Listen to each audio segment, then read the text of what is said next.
समाज में एक सोच व्याप्त रही है कि पुरुष श्रेष्ठ होता है, वो ज़्यादा ताकतवर होता है, वो ज़्यादा कीमती होता है, औरतों को उसके लिए जीना चाहिए। ये जो सोच है वो एक ढांचा पैदा करती है समाज में। उस ढांचे के वजह से हमारी भूमिकाएं तय हो जाती हैं। तो हम बचपन से अपने बच्चे को इस तरह से लालन पालन करते हैं कि वो दमनकारी बन जाता है। हम बनाते हैं उसको दमनकारी। अगर बच्चा थोड़ी भी दया दिखाता है तो हम कहते हैं कि क्या अम्मा तुम कैसे मर्द हो कि तुम इतना भी नहीं कर सके, 2 झापड़ लगा के आ जाते, तुम रो के चले आ रहे हो। हम उसे झापड़ लगाने वाला बना रहे हैं। उसके दिल में उतने ही आंसू हैं और रोने का मन होता है जितना औरत का, लड़की का, बच्ची का रोने का मन होता है। उसी तरह लड़की को अगर वो जवाब दे के, उसकी बेइज्जती किसी ने की है और वो जवाब दे के आए तो घर में कितने % घर वाले हैं जवाब दे के आई, तुमने बेइज्जती की, तुमसे चुप नहीं रहा जाता था। तो हम उनको रच रहे हैं इस तरीके से। हम पुरुष को दमनकारी भूमिका में उसको कास्ट कर रहे हैं, इसलिए वो दमनकारी बनता है। रूपरेखा वर्मा ये एक ऐसा नाम है जो किसी परिचय का मोहताज नहीं है। चाहे शिक्षा का क्षेत्र हो, चाहे सामाजिक क्षेत्र का मुद्दा हो, चाहे बुद्धि के युद्ध में हो, या फिर आम महिलाओं के लिए या एक मजलूम लोगों के साथ खड़े होने का है। अकेले चलती हैं रूपरेखा वर्मा। उनके साथ भीड़ होती है लेकिन उसकी चिंता वो नहीं करती हैं। 81 साल की उम्र हो चुकी है। रूपरेखा जी हमारे सामने हैं। बातचीत करते हैं कि बल्कि उनसे पूछते हैं कि 81 साल की शुरुआत बारे में जरा बताइए। आपके कैसे 81 बरस बीते आपके? ये तो बहुत लंबी बात आपने पूछ ली है। 81 सालों का हवाला देने में तो पूरी उम्र बीत जाएगी। जाहिर सी बात, हम सार निकालने की बात कर। देखिए, हर व्यक्ति लगातार निर्मित होता रहता है जी। और कुछ घर का माहौल साहित्यिक रहा। हालांकि मेरा जो जवानी और जवानी के पहले का समय एक मामूली मिडिल क्लास परिवार में, हमारे पिता डॉक्टर थे लेकिन घर में साहित्यिक वातावरण था। एक हम लोग ट्रेडिशनल बंदिशों वाले परिवार के लोग थे लेकिन कुछ खुलापन भी था। पाखंड के खिलाफ बातचीत रहती थी घर में और बहुत सी वर्जनाएं जो कि एक मामूली व्यक्ति को भी रहती थी उस समय, पुरुष को भी, पर स्त्रियों पर जो उसकी तिगुनी वर्जनाएं थी उससे हम लोग भी गुजरे हैं। लेकिन उस सब के समानांतर घर में भी हमारे कहीं कहीं उसकी एक क्रिटिक चलती रहती थी। कैसे? जैसे कि पाखंड के खिलाफ वहाँ बातचीत होती थी, उसको पसंद नहीं किया जाता था और अतार्किक चीज़ों को पसंद नहीं किया जाता था। इसकी हम लोगों की बातचीत के बीच में झलकियाँ आती रहती थी। कुछ एक उदाहरण हो सकता तो बताइए। अब जैसे कि जो धार्मिक पाखंड थे जिसमें बहुत सारे व्रत रखे जाते हैं, उसके पीछे जो धारणाएं होती हैं कि ये भला होगा, स्त्रियों को ऐसे करना चाहिए और पुरुष को, पति को क्या मानना चाहिए, उसके प्रति एक हल्की हल्की क्रिटिक भी चलती थी, बातचीत होती थी। तो पिता भी उसका थोड़ा सा मखौल उड़ाते थे। जो पढ़े लिखे थे, डॉक्टर थे, संस्कृत बहुत अच्छी तरह जानते थे और उर्दू भी बहुत अच्छी तरह जानते थे, हिंदू तो जानते ही थे। और मेरी माँ जो कि बहुत कम पढ़ी लिखी थी, सिर्फ 5वां क्लास पास थी और एक पूर्वी उत्तर प्रदेश के अंदरूनी गांव से आती थी, वो इतना कम पढ़े लिखे होने के बावजूद वो इन चीज़ों को बहुत पसंद नहीं करती थी। जैसे सिंदूर है, चूड़ी है, सिंदूर घर में माँ लगाती थी, चूड़ी पहनती थी। लड़कियों के लिए चूड़ियाँ आती थी, मानी बातें लड़कों के लिए नहीं आती थी। अच्छे खुशनुमा रंग के कपड़े हम लड़कियों के लिए आते थे। कद्दू कटवाना दूसरों से, पुरुषों से। और अब कद्दू वाला मैं ये जो मुहावरा है ये नहीं समझती हूँ, लेकिन कि इसके पीछे आशय क्या है। लेकिन बाकी तमाम जो स्टीरियोटाइप्स थे वो हमारे घर में भी थे। लड़कियाँ अकेली नहीं जाएंगी, ये नहीं करेंगी, वो नहीं करेंगी, लड़के करेंगे। लड़कों को वहाँ पर ऊंची शिक्षा की व्यवस्था नहीं थी। हम एक बहुत छोटे से शहर में थे, तो लड़कों को बहुत जल्दी कमसिन उम्र में ही बाहर पढ़ने भेजा गया। हमको चूँकि नहीं भेजना मंजूर था, 14 साल की उम्र में उन दिनों हम लोग हाई स्कूल कर लिया करते थे और 16 साल में इंटर किया। लेकिन हमें हाई स्कूल में जो साइंस हमने ली थी और बोर्ड में एक पोजीशन भी पाई थी, लेकिन चूँकि इंटर में वहाँ साइंस नहीं थी, तो ये हुआ कि इतनी कम उम्र में इनको बाहर लड़की को कैसे भेजें, तो हमको अपना विषय पूरी लाइन बदलनी पड़ी। उसका गुस्सा रहा। तो इस तरह से मैं बताना चाहती हूँ कि एक मिक्स्ड बैगेज हमको मिला था विरासत में। कहीं कहीं क्रिटिसिज्म था, नए सिरे से सोचने के लिए एक एनकरेजमेंट था, क्रिटिक देने का कि एक पतले रास्ते हमारे पास थे, बहुत चौड़े रास्ते नहीं थे, लेकिन पतले रास्ते हमारे पास थे। चूँकि साहित्यिक वातावरण था, एक छोटी सी लाइब्रेरी भी हमारे घर में थी। हमारी जिला कौन सा है? ये मैनपुरी में, मैनपुरी शहर में ही हम लोग रहते थे। आप तो कास्ट हैं? हम तो अपने को कुछ नहीं मानते हैं, किसी धर्म का किसी भी उसका नहीं मानते हैं, लेकिन मैंने सुना है कि हाँ मेरा परिवार कायस्थ था। जी।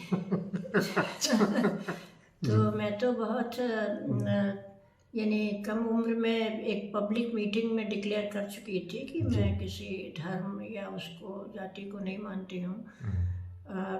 लेकिन हाँ, हमारे परिवार में बहुत से लोग हैं जो इस मानते हैं, और हमारे परिवार में आर्य समाजी भी हैं, सनातनी भी। कितने भाई बहन? हम लोग 6 भाई बहन थे, 3 बहनें हम लोग थे, मुझे मिलाकर के 3 लड़कियाँ 3 लड़के। और बस ये था कि घर में पढ़ाई का बहुत जोर था। मैनपुरी तो आगरा के पास है। हाँ। आप लखनऊ कैसे आ गए? ये हुआ कि जब इंटर भी कर लिया तो वहाँ पर कोई डिग्री कॉलेज नहीं था ढंग का। तो इससे पहले हमारे एक भाई, बल्कि 2 भाई लखनऊ में अपनी आगे की पढ़ाई के लिए आ चुके थे, और एक भाई हमारे यहाँ कानीकुब्ज कॉलेज उस समय कहलाता था वो, उसमें टीचर भी थे, और उन्हीं की संरक्षण में हमारे एक और भाइयों में छोटे थे पर मुझसे बड़े थे, वो आ चुके थे अपनी पढ़ाई के लिए। तो ये सोचा गया कि वहाँ एक भाई हैं, बड़े वाले भाई तब तक जा चुके थे लखनऊ से, लेकिन दूसरे वाले भाई थे। तो ये हुआ कि उनके कम से कम गार्जियनशिप रहेगी। और ये एक अच्छी बात जो हम लोगों को मिली वो ये कि ये नहीं सोचा गया कि अब इंटर कर लिया बहुत है, क्या करना है, प्राइवेट कर ले BA और फिर शादी की तलाश हो। ये हुआ कि नहीं, लड़कियों को भी हम रेगुलर पढ़ाई कराएंगे। ये हमारी माँ और कम पढ़ी माँ और बहुत पढ़े पिता दोनों का ही विचार था। जो हमारे बड़े भाई थे, जो पिता जैसे ही थे बड़े भाई 2, उनका भी कहना ये था कि घर में लड़के लड़कियां सब अच्छी कॉलेज में जाकर ही शिक्षा पाएंगी। हमारी अम्मा बहुत कम पढ़ी लिखी, उनकी भी बहुत इच्छा यही थी। तो वो हमें एक तरह से मिला, हमने कोई कोशिश नहीं की। लेकिन ये ज़रूर है कि हमें अपने को सिद्ध भी करना पड़ा। अगर हम बहुत अच्छे नंबर नहीं लाते, हम और हमारी बहन दोनों के बारे में ये है, तो शायद हमें प्राइवेट कराया जाता हमारी और क्लास फेलोज़ की तरह। पर हम लोग चूँकि पढ़ाई में बहुत अच्छे निकले, तो ये हुआ कि नहीं, ये तो इस लायक है, इनको भेज दो। उसके बाद भी फिर यही होता कि हमारे लिए शादी के बंधन ज़बरदस्ती हमको बंधवाया जाता। लेकिन चूँकि हमने टॉप किया अपने विषय में MA में, तो ये हुआ कि अच्छा फिर रिसर्च की इनकी इच्छा है तो कर लेने दो। तो हमने कुछ बाधाएं फेस की और अपने को सिद्ध करना पड़ा। लेकिन कोई बहुत बड़ी रेजिस्टेंस भी नहीं मिली। जब हमने अपने को सिद्ध किया कि हम इस काबिल हैं, तो हमें घर से अनुमति भी मिल गई। कौन सा विषय था आपका? MA दर्शन शास्त्र। लखनऊ यूनिवर्सिटी में आकर के को एजुकेशन शुरू हो गया आपका? लखनऊ यूनिवर्सिटी कैसा महसूस होता था को एजुकेशन में?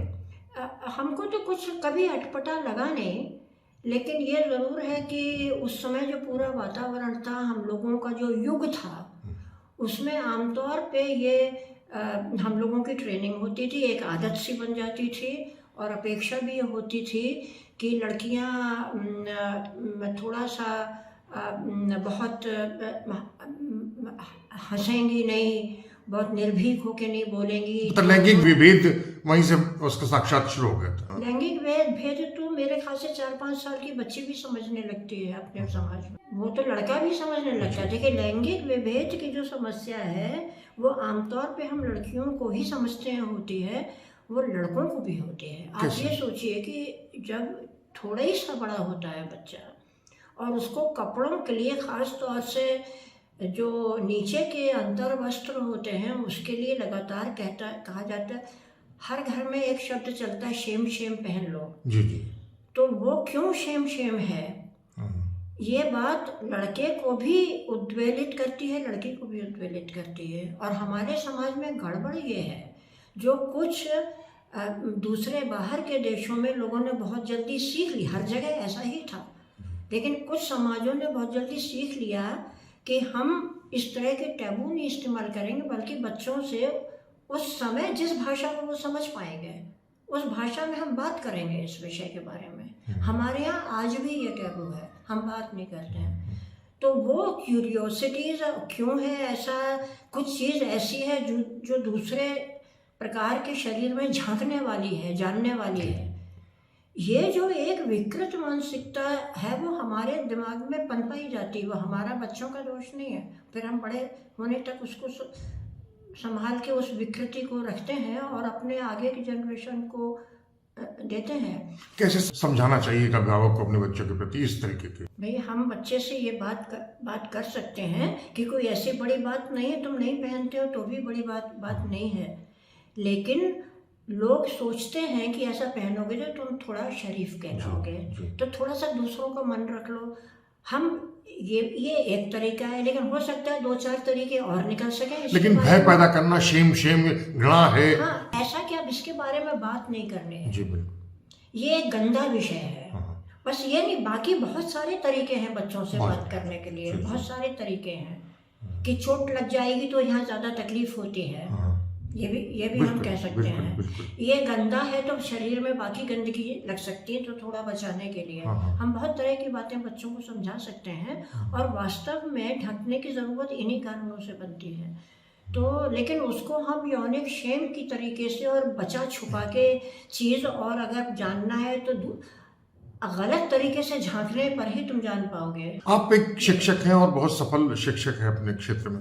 हम आपसे एक घटना पर देना चाहते हैं। अभी कुछ छोटे बच्चों का, नर्सरी और केजी के बच्चों का या कक्षा 2 तक के बच्चों का, उनकी प्रिंसिपल ने एक नया प्रयोग किया कि वो आँख से खून जैसा लगाए हुए कि हमने मोबाइल देखा था, उससे मेरा खून निकल आया आँख से, तो तुम लोग भी इस्तेमाल करना चाहो, तो बच्चे डर गए एकदम से। क्या ये तरीका ठीक है? बिल्कुल गलत है, भयानक है। और दूसरा ये कि बिल्कुल अनसाइंटिफिक है। हम अपने बच्चों में हर समय अनसाइंटिफिक चीज़ें क्यों भरना चाहती हैं? भगवान है तो नैतिकता है, तो हर चीज़ अनसाइंटिफिक तरीके से, हाँ, तर्क से दूर रहना चाहते हैं। तर्क से, और तर्क के साथ मुझे लगता है मानवीय संवेदना की भी बात है। हम बहुत सारी चीज़ें समझा सकते हैं दूसरों के साथ जोड़ के कि देखो फला का दिल दुखेगा ना, इसलिए तुम्हें क्यों नहीं छल कपट कर दूसरे की चीज चुरानी क्यों नहीं चाहिए, पाप लगेगा। हम तो कहते हैं भगवान नाराज हो जाएगा। भैया उसे क्या पता भगवान कहाँ बैठे हुए हैं। तो और ये नैतिकता भी नहीं है, वास्तव में ये बहुत अनैतिक बात है कि हम भगवान के डर से चोरी से बचें। वैसे चोरी का मन हो, अगर आप किसी के डर से चोरी से बचते हैं तो वो नैतिकता, जो आपका निर्णय नैतिक नहीं हुआ, वो डर के मारे आप दबे हुए। जिस दिन डर दूर होगा आप करेंगे अनैतिक काम। लेकिन हमारे आसपास उसी तरीके से अंधविश्वास और अध्यात्म के नाम पर पाखंड हो रहे हैं, वो बार बार होता है, तो आपके समझाने का असर होगा? क्यों नहीं होगा? देखिए, सवाल ये है, कम से कम इतना तो होगा कि जब एक ही तरह की बात चारों तरफ से उसके कान में डल के दिल पर उतर रही है, एक वैकल्पिक आख्यान तो उसे मिलेगा, तो वो सोचेगा। इंसान के युद्ध के तौर पे लेगा कि ये गलत है, ये सही है, इसको समझने का युद्ध के रूप में ना ले। ये एकदम से युद्ध हमारे सवाल नहीं बनते हैं। वो युद्ध तब बनते हैं जबकि वो हमारे जीवन में इतना केंद्रीय महत्व रखते हो कि हमें बेचैनी या हमारी इच्छाएं इतनी मजबूत हों, उसके खिलाफ कोई बात हो। लेकिन मैं जो कहना चाहती हूँ ये कि जिस तरह की गलत बातें चारों तरफ से उसके मन पर प्रहार कर रहे हैं और उसको रच रहे हैं, उसकी निर्मित कर रहे हैं, उसके बरक्स एक वैकल्पिक उपाय भी उसके दिमाग में या जवाब उसके दिमाग में आएगा। और दिमाग बच्चे का भी चलता है, बिल्कुल, बल्कि बड़ों से ज़्यादा चलता है बच्चे के दिमाग। 20 साल में करेंगे। उस समय आपको समाज में लड़कियों के प्रति जो हमलावर अंदाज था वो दिखाई पड़ा था? देखिए, हमलावर तो हम नहीं कहेंगे, लेकिन जो बचपन से ही देखा था, टीनेज से ही देखा था कि आदमी लोग एक ख़ास तरह से औरत को देखते हैं, जो बुरा लगता है, कहीं हमारे मन में डर पैदा करता है। ये एहसास तो बहुत कम उम्र में लड़कियों को हो जाता है। हमको भी हुआ था, अपने छोटे शहर में भी हुआ था, और उसको लेके हम लोग आगे बढ़ते हैं और जिंदा रहते हैं। शिक्षा के तौर पर आपने पूरी दुनिया को देखा है, हम जानना, और मैं तो कुएं का मेढक हूँ, मैं जानना चाहता हूँ कि ये भय पूरे विश्वव्यापी भय है, सभी देशों में यही स्थिति है या खाली भारत में ही है या साउथ एशिया में? मैंने इतना तो भ्रमण नहीं किया है, लेकिन मालूमात हैं, क्योंकि जेंडर स्टडीज़ पे काफ़ी पढ़ा है मैंने, दूसरे देशों के बारे में भी, और लोगों के अनुभव दर्ज हैं वहाँ के लोगों के। तो कुछ ना कुछ मात्रा में हर जगह है इसी तरह की चीज़, लेकिन मात्रात्मक भेद इतना ज़्यादा है, और वहाँ जो उन्होंने उपाय ढूंढे हैं उसमें इतना फ़र्क है कि बहुत सी जगह ये काफ़ी कम हो गया। ये जैविक है या क्या असर है इसका? जैविक है का क्या? बताइए जो फर्क है। डर जो है ये तो समाज का बनाया हुआ है। भेद जैविक है, सिर्फ भेद मात्र। शरीर की बनावट जो है वो जैविक है, उसको ना बदल सकते हैं, और ना ही उसमें कुछ सही गलत का सवाल है, अच्छे बुरे का भी सवाल नहीं है, सुपीरियोरिटी इंफीरियोरिटी का भी सवाल नहीं है। एक ख़ास तरह की बनावट लेके जो एक इंसान पैदा होता है तो हम कहते हैं कि वो लड़का है, पुरुष है। एक दूसरे तरह की बनावट वाले को हम कहते हैं लड़की है, स्त्री है, और एक तीसरी तरह की बनावट वाले को हम कहते हैं ये तीसरा लिंग है। तीसरा लिंग भी है और हर देश में होता है, जिसको हम इग्नोर करते हैं। ये और मेरे ख्याल से जितना ज़्यादा तकलीफ इस तीसरी कैटेगरी ने उठाई है, लड़कियों ने भी नहीं उठाई है। लड़कियों ने बहुत उठाई है, औरतों ने बचपन से जिस तरह उनके जीवन को छिन्न भिन्न किया गया है, लेकिन जो तीसरा वर्ग है उसके बारे में बात भी नहीं करते। बलपूर्वक घर से बाहर कर दिया, उनका मजाक उड़ता है, उन पर भी यौनिक हिंसा बहुत ज़्यादा है। उनका हम मजाक, उनको सिर्फ हम हिजड़ा करके उनको सिर्फ ताली बजाने का काम। लेकिन अब जागरूकता आ रही है तीसरे लिंग के लिए भी।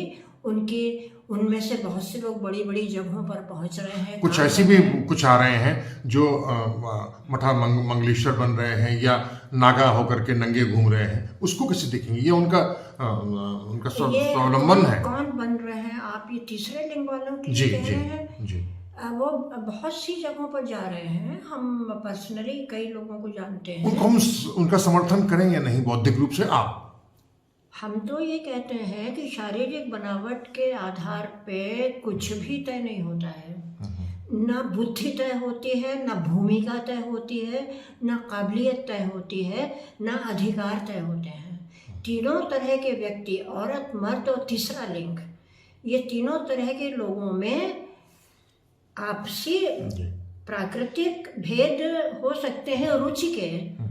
हो सकता है कि हमें साइंस उतनी हमारी पहुंच, हमें पसंद ही ना आती हो जितनी कि हमें पेंटिंग ज़्यादा पसंद आती हो। तो ये लड़के लड़के के अंदर भी भेद होता है, लेकिन लिंग के आधार पे कोई ऐसे भेद नहीं होते हैं।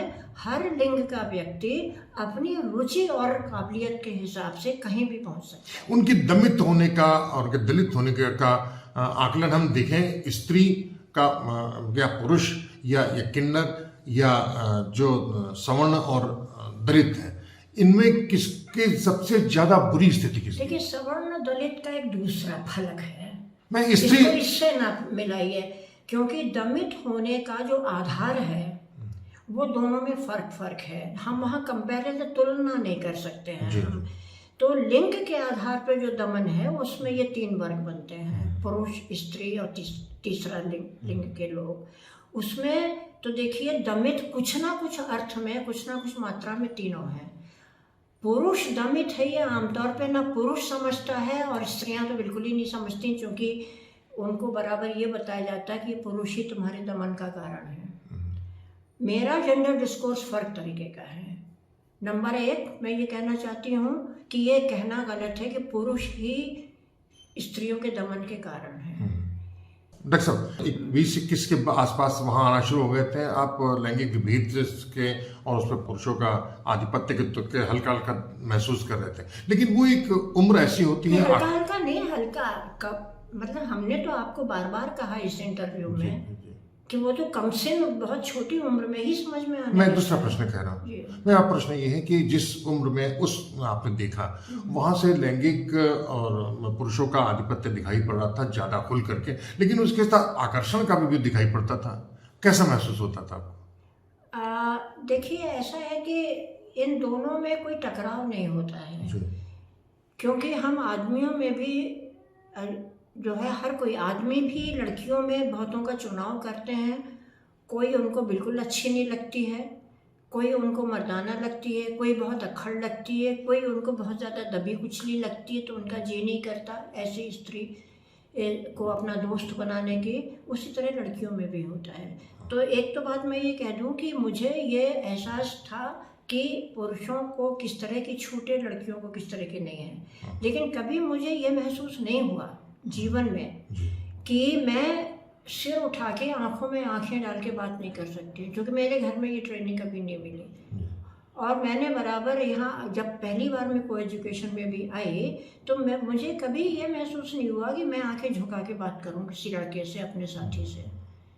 लेकिन ये ज़रूर है कि चलते फिरते डिपार्टमेंट से लाइब्रेरी जाते में, वहाँ से हॉस्टल जाने में, लड़कों के कमेंट और लड़कियों के ऊपर भी होते थे, हम लोग के ऊपर भी होते थे। वो कमेंट सुनते थे और हम लोग तो बचपन से आदी कर दिए जाते हैं, रिएक्ट भी नहीं करते थे, सुनते थे, चुपचाप निकल जाते थे, क्योंकि हम सब लड़कियों को, वो तो मेरे ख्याल से 8-10 साल की उम्र से ही ट्रेनिंग बच्चों लड़कियों को मिलने लगती है। वो इग्नोर करते हैं, इग्नोर नहीं भी करते तो भी कोई उससे बनता। तो कुलपति ने आपसे पर एतराज किया था कि आप सड़क पर और क्लास के बाहर खड़े होकर लड़कों से बातचीत करते हैं, छात्रों से बातचीत करते हैं, क्या विवाद था? कुछ ऐसा था? ये है कि जब मैं काफ़ी सीनियर टीचर हो चुकी थी, क्योंकि मैंने बहुत जल्दी MA करती मुझको पढ़ाने को दे दिया गया था।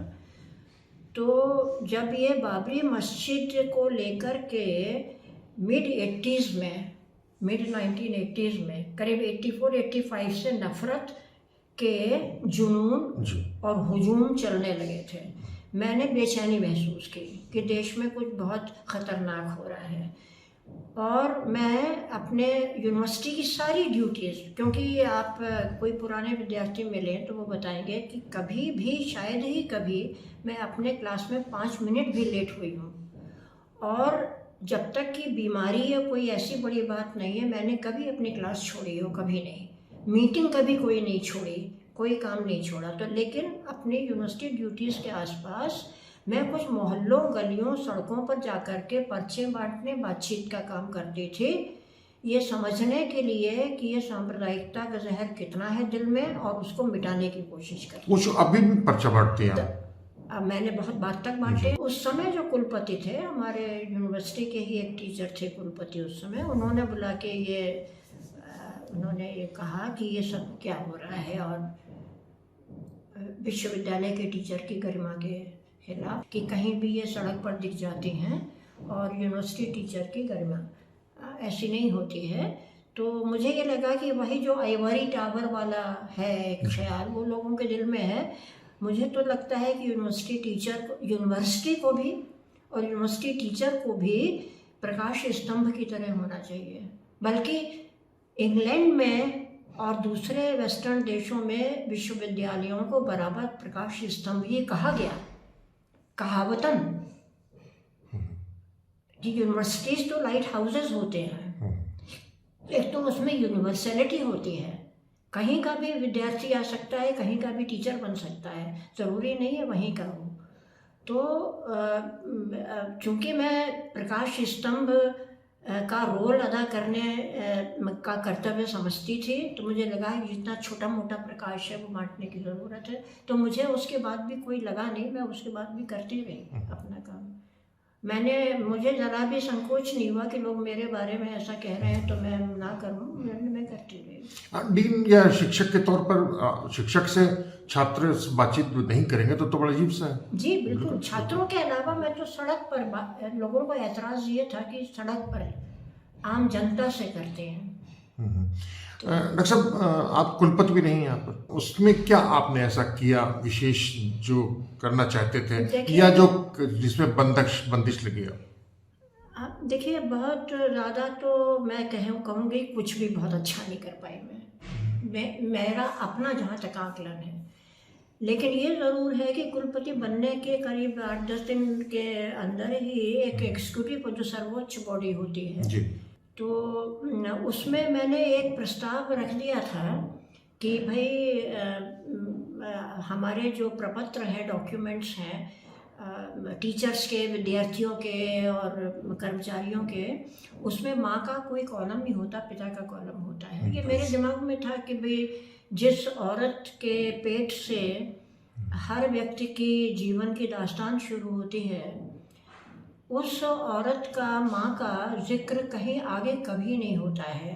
मैं जीवनियाँ अपने बचपन में पढ़ती थी स्कूल एज में, और वो बहुत काफ़ी बात तक भी शायद यही रहा कि वो फलां उनके पिता ये थे। बड़े लोगों की जीवनियाँ जो जब भी यही होता था, माता का बहुत बहुत रेयर, उसमें अब कस्तूरबा गांधी का जिक्र तो आ जाता था, लेकिन जो उतना मशहूर नहीं होता था। जो कबीर पर होता भी है तो कहते हैं ब्राह्मणी की पुत्र थे और अवैध थे, तो हाँ, ये भी एक अजीब सा ड्रामा है। उसके पीछे आप सोचिए ना कि वो उसके पीछे मंशा बिल्कुल क्या? बिल्कुल। ब्राह्मणी तो कबीर को कहीं मुस्लिम समुदाय से खींच के ला करके भी एक ये कम्युनलिज्म, ये सांप्रदायिकता की भी भावना के अनुरूप है कि कोई बढ़िया, जो भी बढ़िया काम हुए हैं वो एक ही धर्म के लोगों ने किए हैं, शैलीय भावना है ना। तो वो इतने बढ़िया साखियाँ लिख गए, वो उलट बासियाँ लिख गए, इतने बढ़िया गीत लिख गए, साधो जग बौराना, हाँ, है ना। तो सांच कहो तो मारन धावे, तो कहीं ये भी है कि कहीं उनको हिंदू उससे जुड़ा दिखा दो। दूसरा ये भी है कि भाई अवैध हैं तो जिनको उनका पाखंड विरोध समझ में नहीं आता है, उससे घृणा है उनके पाखंड के विरोध से, तो दिखा दो भाई अवैध था क्या है, ऐसा ही था। और तो आपने माँ का खाना खोल दिया, यानी धर्म को छोड़ दिया, जाति को छोड़ दिया, गोत्र को भी जी छोड़ा नहीं। उसमें जो कॉलम थे वो बरकरार थे, शायद धर्म का होता नहीं था जहाँ तक मुझे याद है, या था तो मुझे याद नहीं है।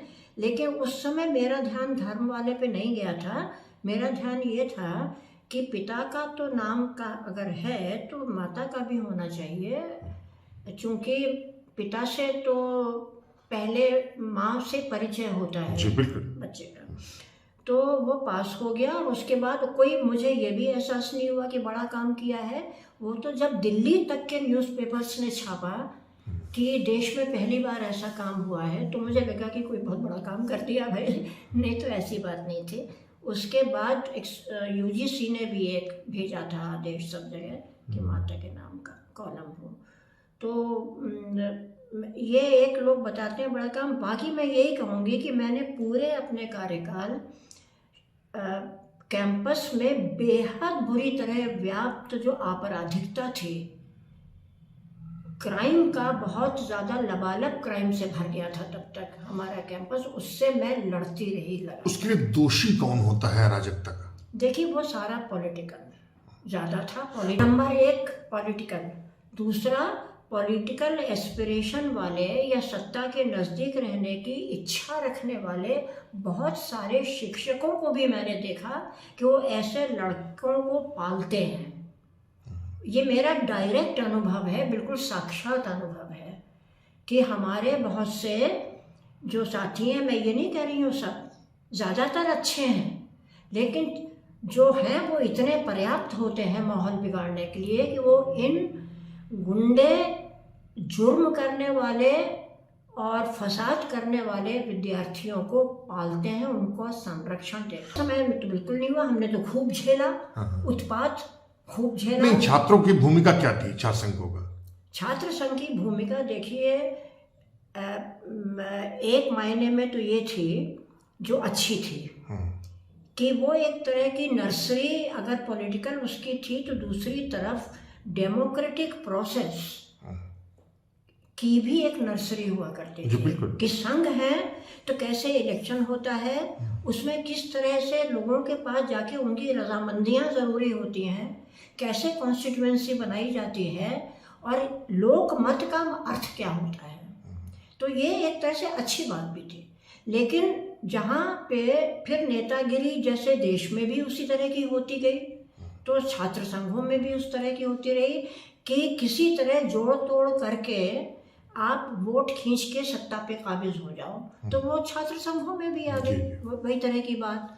और अपनी कॉन्स्टिट्यूएंसी में नंबर बढ़ाए कि छात्र जो है उनके पीछे पीछे घूमे, तो जितने आप गलत काम ज़्यादा कराएंगे उतने लोग मुरीद होंगे।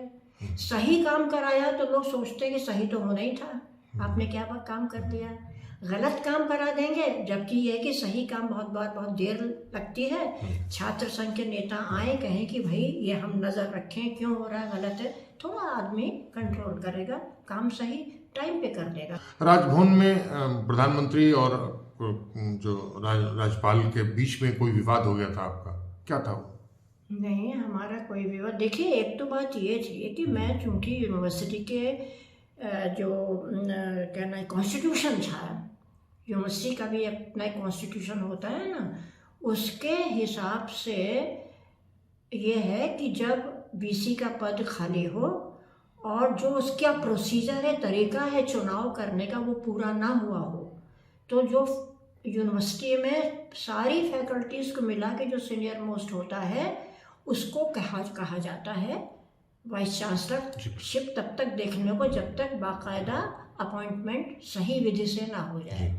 वो नहीं मानता तो अगले वाले को कहा जाता है। तो उस समय चूँकि मैं जगह खाली थी, चयन प्रक्रिया पूरी नहीं हुई थी जो चांसलर करते हैं गवर्नर, तो मैं सीनियर मोस्ट थी, मुझसे कहा गया, मैंने ले लिया।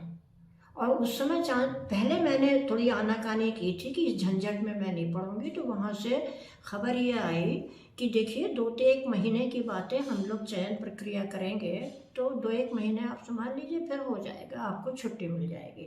पर पता नहीं क्या हुआ उस समय कि पूरा साल लग गया, तो पूरा साल मुझे वो करना पड़ा। उस समय भाजपा की सरकार उत्तर प्रदेश में भी थी और केंद्र में भी थी। यहाँ कल्याण सिंह थे और वहाँ पर अटल बिहारी वाजपेयी थे और शिक्षा मंत्री मुरली मनोहर वाजपेयी थे। भाजपा वाले कभी मुझे पसंद नहीं किए, वो लोग भाजपा वालों ने मुझे कभी पसंद नहीं किया, इसलिए कि मैंने तभी बहुत शुरुआती दौर में ही सांप्रदायिकता के खिलाफ काम करना शुरू कर दिया था। तो उन्हें मुझसे कोई व्यक्तिगत शिकायत नहीं थी, पर सांप्रदायिकता विरोधी काम करने की वजह से वो मुझे पसंद नहीं करते थे। मेरा पाखंड को पसंद करना ना करना उनको पसंद नहीं आता था, इस वजह से वो मुझे अधार्मिक व्यक्ति समझते थे। और इसलिए वो मेरे पूरे कार्यकाल में उनका जो विंग था, ये भी उसने बहुत उत्पात किया, थोड़ा नहीं, इतना किया कि हम बयान करें तो 100 पृष्ठों में वो लिखा जा सकता है। और उसमें पूरी सरकार की और केंद्र और राज्य सरकार दोनों की मिली भगत थी अपने काडर को उकसाने की, इनसे को इतना तंग करो कि छोड़ दें। तो मैंने कहा कि मैं इस तरह नहीं छोड़ूंगी। तंग खुरपेश लगाने के लिए या अफवाह के तौर पर रोज नारे आकर के कुर्सियां फेंकना, सामान फेंकना, आगजनी कर दी, प्रॉपर ऑफिस में आग लगा दी, इसको मार दिया, उसको मार दिया, रोज वारदात करते थे। क्योंकि मैं क्राइम पर कंट्रोल, उसमें से बहुत से लोग हर पार्टी के जो लोग थे हर एक में क्रिमिनल थे, भाजपा वाली एबीवीपी में भी क्रिमिनल थे। तो और मैं क्राइम से ही लड़ रही थी और शहर मुझे अप्रिशिएट कर रहा है। अगर उस समय की चीज़ें फेंकी नहीं गई हैं तो वहाँ उस समय के 98 की फाइल्स में, बीसी की फाइल में आपको सैकड़ों चिट्ठियाँ पब्लिक के लोगों की मिल जाएंगी कि आप बहुत अच्छा काम कर रहे हैं, आप जूझ रहे हैं, हम आपके साथ वो तभी भी कर रहे हैं। शायद ये पूरे लखनऊ यूनिवर्सिटी के इतिहास में पहला केस होगा जब पब्लिक रिस्पॉन्ड कर रही थी। पर दोनों सरकारें और ये जो थी बीवी वो रोज मेरे लिए दिक्कतें पैदा, इतनी कि कोई दूसरा ठहरता नहीं उस समय। डॉक्टर साहब क्या बताएंगे, आप बुद्धिजीवी हैं या आप वामपंथी हैं? देखिए, वामपंथी शब्द फिर कुछ लोग कम्युनिस्ट कहते हैं, कुछ वामपंथी कहते हैं, कुछ असली बात यह है तो दोनों सहोदर। अब कुछ अंतर, काफी अंतर है। अच्छा। वामपंथी ज्यादा जनरल शब्द है ना। वामपंथी जो शब्द है, वामपंथ, ये ज्यादा जनरल है। कम्युनिस्ट शब्द उसका एक ज्यादा रिस्ट्रिक्टेड हिस्सा है, ऐसी मेरी समझ है जी। फ्रैंकली स्पीकिंग मुझे दोनों के ही पूरे अर्थ नहीं पता है। अच्छा। हाँ, नहीं, क्योंकि इसके बहुत से अर्थ लोग निकालते हैं। ये आचार्य ऐसा करेगा तो मुश्किल हो जाएगा। नहीं, ये सही बात है, मुझे दोनों के ही पूरे अर्थ पता नहीं है। मैं मार्क्स की किताबों को समझ ही नहीं पाई, मेरी समझ के बाहर थी वो चीज़ें, इसलिए। और मैंने कभी कार्ड होल्डर रही नहीं, कम्युनिस्ट पार्टी ज्वाइन नहीं की। मैं जब मुझे उनके काम ठीक रहे मैंने उनके प्रोग्राम में भागीदार बनी। मैं जब मुझे नहीं ठीक लगे तो मैंने आलोचना भी की है। वेस्ट बंगाल में जो हुआ, मैंने सड़कों पे खड़े होकर उनके खिलाफ प्रोटेस्ट किया है। लोग हैं जो मेरे ऊपर लेबल चिपकाते रहते हैं, और अब इतने चिपकाए हैं कि अब पहले मैं उसका खिलाफ करती थी, अब तो मैं चुप रह जाती हूँ। कुछ लोग मुझे समाजवादी भी कह चुके हैं, समाजवादी पार्टी के बाकायदा मान चुके हैं। कभी मैंने उनकी भी, अगर आप लोग तो पुराने हैं पत्रकार, आपको याद होगा कि मुलायम सिंह के समय में कितने ही मामलों में उस सरकार के खिलाफ हम सड़कों पे उतरे हैं। जब मुलायम सिंह ने किसी एक मामले में, एक मुस्लिम घराने का मामला था, ससुर ने बहू का रेप किया था, तो कुछ मुलायम सिंह ने एक जो वक्तव्य दिया था, तो हमारी ही नेतृत्व में धरना उनके खिलाफ हुआ था। एक जो लड़की का जो आशियाना रेप कांड था, समाजवादी पार्टी के ही समय का था, मुलायम सिंह के ही समय का। कौन सड़कों पे उतरा था, किसके नेतृत्व में सड़क, और 11 साल मुकदमा लड़ा गया, हमारे डेट तक चेंज करी गई थी। ठीक है ना। तो लोग, लेकिन फिर भी समाजवादी का, लेकिन आपके ऊपर कहा जाता है कि बहुत सिलेक्टेड काम करते हैं। जैसे मोहनलालगंज में एक नंगी लाश मिली, उस पर बिल्कुल उफ नहीं बोली है। भाई सवाल ये है, दुनिया में कोई बता दीजिए जिसके पास इतनी ताकत हो कि वो हर मामले में बोल पाता हो, कुछ कर पाता हो, और हम जो बोले किया वो आपको पता भी चल जाता हो। हम तो नहीं, हमने तो आज तक कभी किसी के पास नहीं गए छापो हमारा। दुनिया में कोई आदमी, कोई भी इंसान हम तो कुछ भी नहीं है भाई। बहुत बड़े एक्टिविस्ट हुए हैं, इस समय भी हैं बहुत बड़े एक्टिविस्ट, हमसे 20 गुना ज़्यादा बड़े एक्टिविस्ट हैं। पूछिए कि हर चीज़ पे बोल पाते हैं, कर पाते हैं। डॉक्टर साहब, आप तो दर्शन शास्त्र के अध्याता हैं। मैं जानना चाहता हूँ कि आस्ति और नास्ति दोनों ही चीज़ें मौजूद हैं, है भी नहीं भी? नहीं, क्या चीज़ है भी और नहीं भी? खाली है और नहीं से तो कोई मतलब बनता नहीं है। क्या है और क्या नहीं है, वही तो जानना चाहते हैं। जब तक आप नहीं कहेंगे तो आप बताइए, आप पूछ रहे हैं। ये जीवन में जो आपने जीवन यहाँ तक पहुँचा है 81 साल का, वो कैसा आपको लगता है? भाई ऐसा लगता है कि हमने बहुत सी भूलें की हैं, बहुत सी गलतियाँ की हैं, बहुत सी चीज़ में हम चूक गए हैं जो नहीं चूकना चाहिए था, करना चाहिए था, कहना चाहिए था। कुछ अच्छे काम भी कर दिए हैं, कुछ भिड़ंतें भी कर दी हैं जो करनी चाहिए थी। सबसे बड़ी गलती कौन सी है? भाई सबसे बड़ी गलती तो देखिए, एक तो ये मुझे लगता है कि मैं बहुत छोटेपन से ही अक्खड़ जुबान रही हूँ, जो गैर ज़रूरी था। अक्खड़ जुबान होने में ऐसा है कि लोगों को आप नाराज करते हैं और दूसरा कम्युनिकेशन बंद करते हैं। जबकि एक शिक्षक से अपेक्षा की जाती है कि वो ऐसा नहीं करेगा।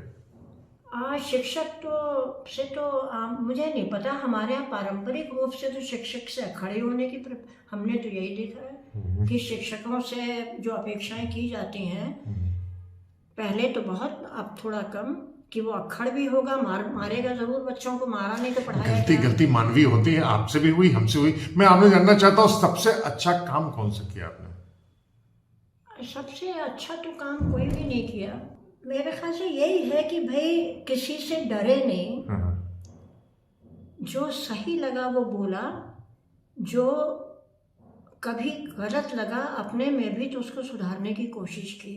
कभी सुधार पाए, कभी नहीं सुधार पाए। आपके ऊपर ठप्पा लगा है कि आप नारीवादी हैं, हाँ, नारीवादी है, मुझे इस बात की खुशी है, लेकिन नारीवाद का अर्थ क्या है और मेरा अर्थ क्या है, ये समझने की बात है। जी।